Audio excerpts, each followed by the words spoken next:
திராவிட model அரசு இருக்கலாம், பொம்பளைகளுக்கு பூரா 50% நாங்கள் கொடுத்துருக்கோம், உள்ளாட்சி தேர்தலில் தான் சொல்கிறேன் அப்படின்னு சொல்லி நிறைய பெண்களுக்காக பாடுபடுற அரசுயா. என்னையா நீங்கள் மத்தியில இருந்து இன்னும் கொடுக்கவே மாட்டாங்க, 33க்கே 3 உக்கு தன்னால வண்டி போக மாட்டேங்கி அப்படின்னு கொஞ்சம் விரக்தியை வெளிப்படுத்தி சாதனையை பெருமையா சொல்லியிருக்காங்க.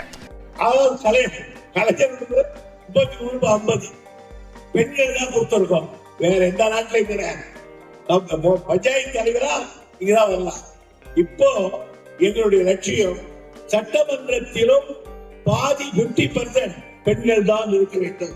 பாராளுமன்றத்திலும் 555 பேர் தான் பாதி, 232 பேர் இல்ல மொத்த தமிழ்நாடு சட்டத்துல அத பாதி பெண்கள் இருக்கணும் அப்படின்றதுதான் எங்களுடைய கொள்கை.